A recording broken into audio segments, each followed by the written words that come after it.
If you want to learn how to sing better live, play with Neopets online, cringe along with memes so you lose your mind. Understand arpeggio if you didn't, now you know. Watch along with Sam and he'll help you grow. Oh, even through a camera lens, he'll show you how your voice bends.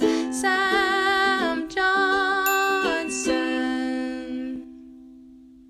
Hi, my name is Sam Johnson and I'm a voice teacher. Today I will be reacting to and analyzing Angelina Jordan performing Bohemian Rhapsody on America's Got Talent. Anywhere the wind blows doesn't really matter to me,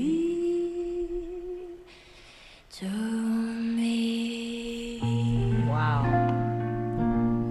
Really interesting tone so far. There's a lot of extra air getting through, so it's not like a really clear sound. It's hard to sustain that for long phrases just because you'll run out of air way too quickly. There's also a thing with her being 13 that I'm not sure if I'm hearing that her larynx is rising just because of that kind of tightness that kind of gets associated with having a little bit of too much of extra air and with the tone that she's looking for, or if it's just that she's 13 and has a smaller instrument and a little bit of that. But that's the first thing to kind of check. The tone is great. The tone is really appropriate. I mean, someone obviously said wow right at the beginning, but if that leads to making the rest of the song really difficult, it's worth looking at to make sure that it isn't kind of interfering with the rest of the song. But so far, no real reason to worry about it. too late. Yeah, and immediately it kind of drops as soon as she gets a more clear tone. Nice little vibrato. Shivers down my spine, body's aching all the time. Goodbye, everybody.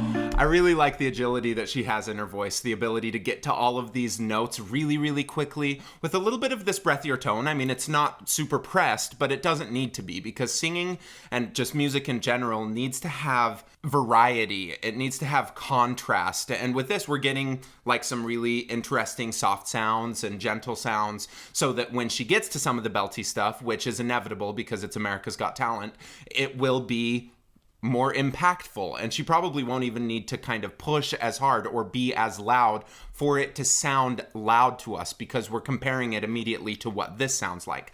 So as soon as she gets into this stuff that's not the intro, it is a little bit more clear. I hear her larynx drop a little bit, but her vowels are still they're very stylized vowels. It's not like really pure vowel sounds like you might ask for in a choir situation. And she's using a lot of diphthongs just to kind of get this style going. It's really jazzy, it's poppy, like the last 10 years sort of pop music.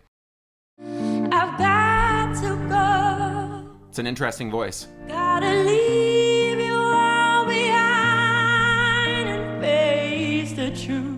Good. I also talk a lot about how I like having a little bit of a dropped jaw when people are singing. That's kind of what I mean. She's not like, and dropping her jaw all the way down as if she's at a dentist and someone just said, open your mouth really wide. But there is a little bit of a cushion of air between her teeth, and that's kind of her default place.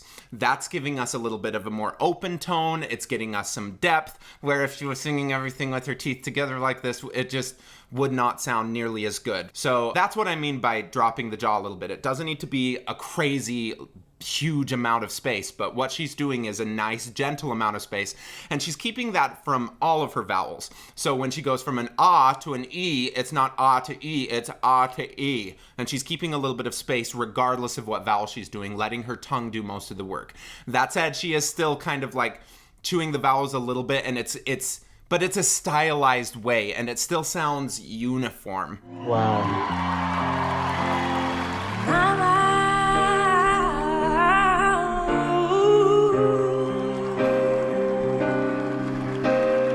I don't wanna die. I sometimes wish I'd never been born at all.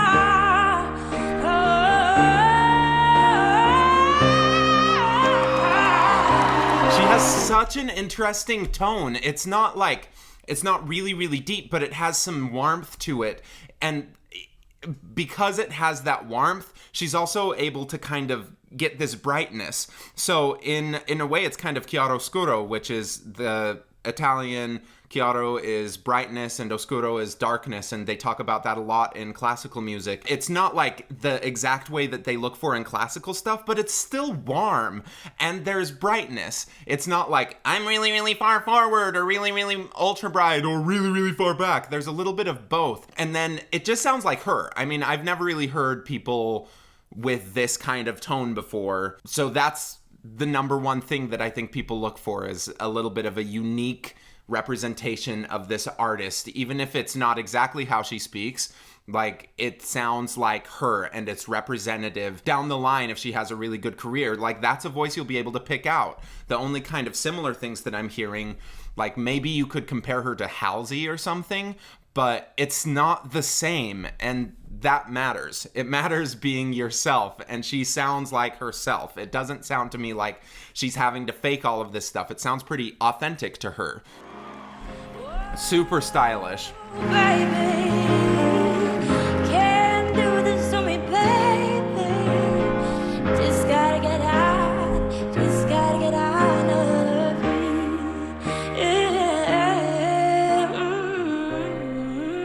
It's interesting too, she's using a few kind of vocal fry or glottal onsets. So an onset is the way that you start a note. Usually if it's a vowel, then it needs to have a specific onset because we don't have a consonant kind of leading us into it. So with this, there are a few different kinds of onsets. There's aspirate, where it's where your vocal folds start kind of apart with a burst of air, like ha. There's glottal, that's where your vocal folds start together. She's doing a few of those. And there's vocal fry, which is where you use that kind of vocal fry, which is a really low pressure situation to kind of onset into it. So she's using some of these glottal onsets, but then immediately going to a breathy sound, which is kind of interesting because usually the way that you start it, the onset, will influence the rest of the tone. So a lot of times I will use that glottal onset, like what she was doing, to encourage a little bit more of a clear sound. But she's going and just like immediately going into the breathy one rather than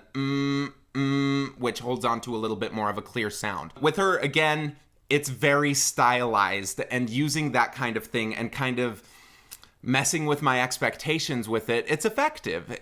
And it's so unique. That's the number one thing with this so far.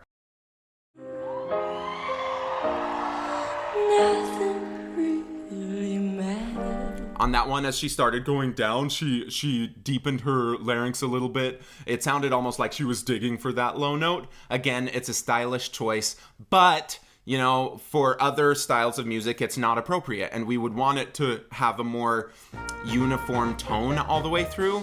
But, you know, once you get to this level where your voice feels like something that you can trust and you're just making all of these choices for style, I think it's another interesting choice. So it was the nothing really matters. It kind of deepened as she went down. Anyone. That's that aspirate onset, which is helping her stay a little bit breathier throughout.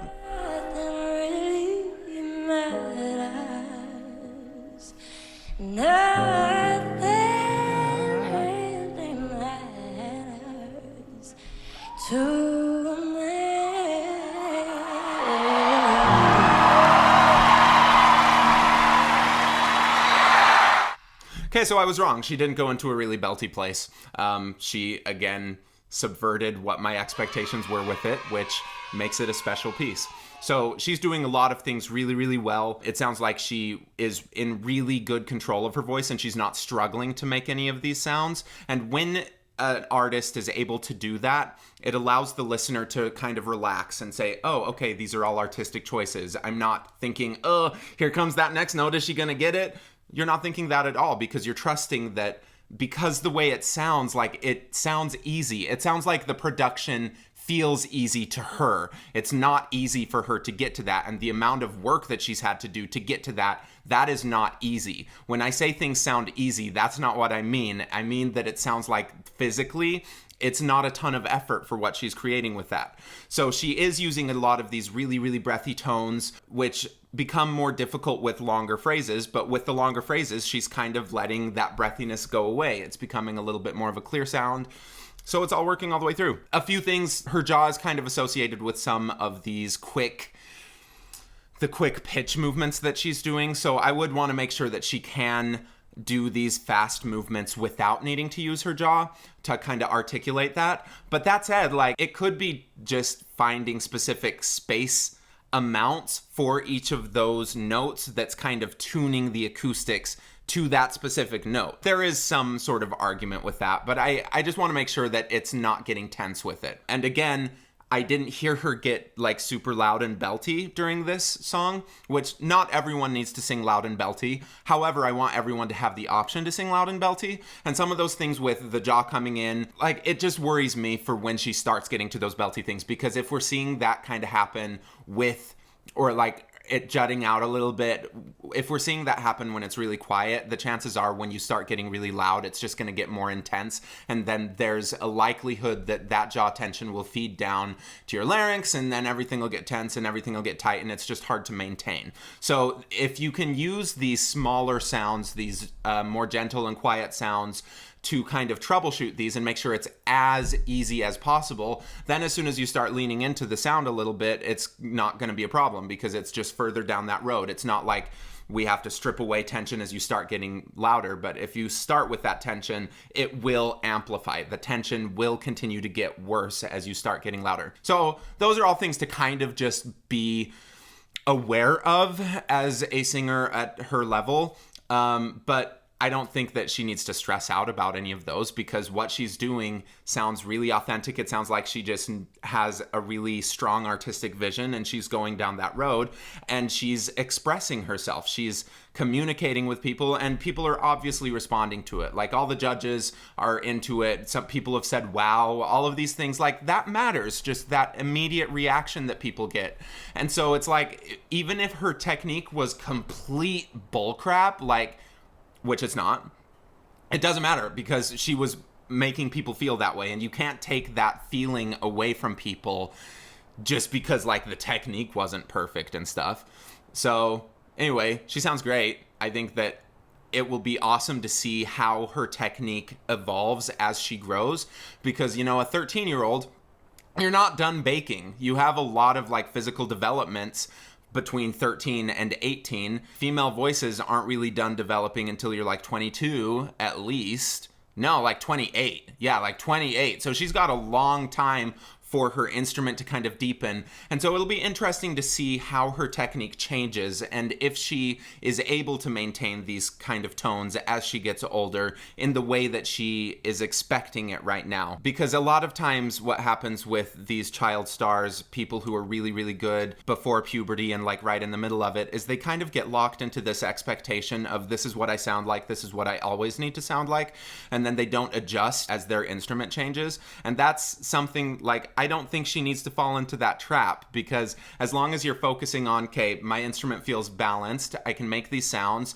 now let's just express myself. Your tone will evolve as your instrument evolves and as you evolve as a person, rather than getting stuck in trying to recreate the sounds that you're accustomed to. And that's why we need to look deeper inside ourselves and, like, start paying attention to how things feel, in both meanings of it, both the sensation of what things feel like when you're singing, and also in just like the feeling that you're trying to give, the kind of emotional connection that we have in music, because that's the most important part. We want to be able to connect to the music. We want to be able to connect to this communicative aspect of everything, rather than saying, well, I need to make this exact sound all the time forever, because as soon as your instrument changes, you won't be able to make that exact sound, at least not in the way that you're used to. And so if you're approaching it in the exact same way, that's where people run into problems. So that's just a general thing for, like, people who are really, really good singers and who are getting a lot of attention when you're younger.